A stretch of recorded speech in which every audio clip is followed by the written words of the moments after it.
Harian Komisi Kepolisian Nasional Kompolnas, Inspektur Jenderal Polisi Purnawirawan Benny Mamoto. Pak Benny, terima kasih. Iya, Pak Benny, ada dua versi hasil penyelidikan polisi dan versi FPI. Dua-duanya kemudian sekarang tengah diselidiki juga di Komnas HAM. Apa yang Pak Benny sebagai Ketua Harian Kompolnas sampaikan terkait ini? Yang pertama, perbedaan pendapat, dua versi, dua pihak yang biasa. Tinggal pertanyaan yang muncul adalah dasarnya apa? Harus ada bukti.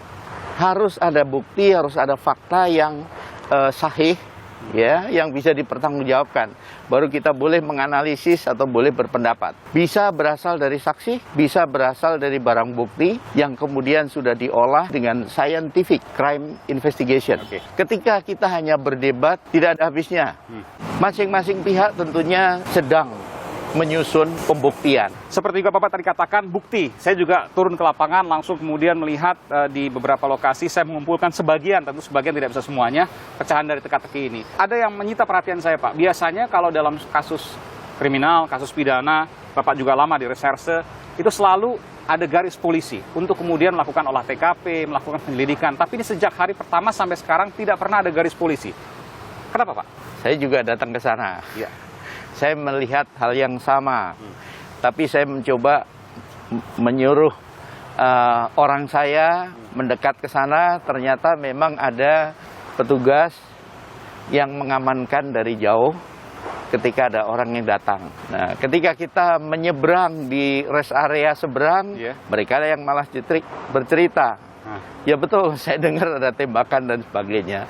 Artinya mungkin ada kebijakan sendiri oleh pihak penyidik dalam hal olah TKP ini, apakah sudah dinilai cukup, kemudian tidak perlu lagi dipasang. Karena sejak hari pertama, Pak, artinya begini, kalau seandainya memang tidak pernah ada garis polisi, maka tentu pertanyaan bagaimana kemudian mengolah secara detail hasil kejadian yang terjadi di sana, peristiwa kriminal di sana, atau peristiwa apapun di sana.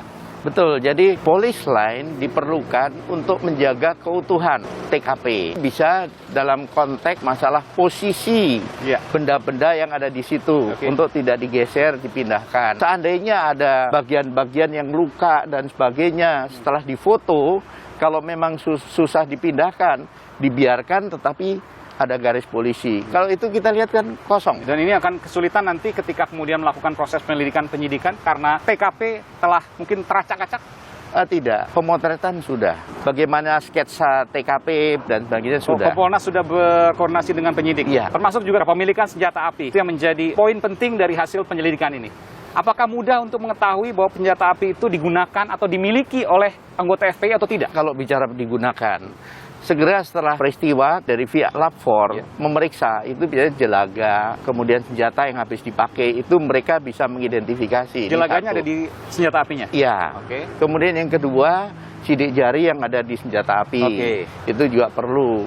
Kemudian ketiga, kalau kita mau bicara tentang asal-usul senjata, itu bisa dilihat, ini senjata rakitan atau asli. Kalau Bapak lihat dari sana kan kelihatannya revolver jenis Colt, betul ya Pak? Nah, ketika itu asli, ada nomor seri. Nomor seri itu bisa kita menanyakan ke, kalau di Amerika ada lembaganya. Ya, tapi kalau rakitan nggak bisa dong? Rakitan memang kita punya data di mana perakit senjata api. Vendornya kemana? Kurang lebih data kutip. Iya. Kemudian ada satu lagi.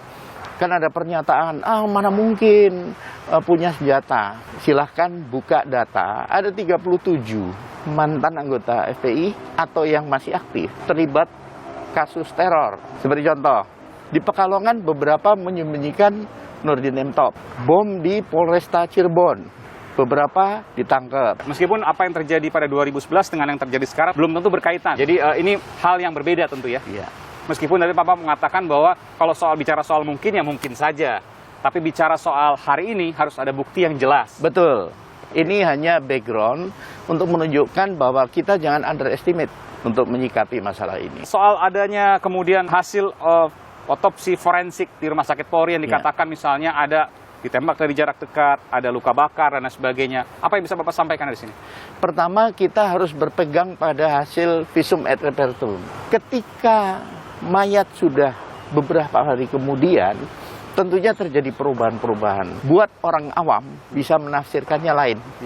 Oleh sebab itu, marilah kita merujuk pada pakar, sehingga kita tidak silang pendapat yang sebenarnya sia-sia. Oke, bukti. Baik, terakhir Pak, saya ingin tanyakan juga karena hasil kemudian saya datang ke sana, ke Karawang, di mana saksi mengatakan hanya ada 2 kali tembakan, tapi yang tewas ada 6 orang. Bagaimana logikanya? Seorang saksi yang ada di TKP atau sekitar TKP kan tidak fokus hanya ingin mendengarkan tembakan, dan dia tidak tahu kalau ada tembakan, sehingga mungkin yang dia sempat dengar 2, tetapi sesungguhnya yang terjadi lebih dari itu.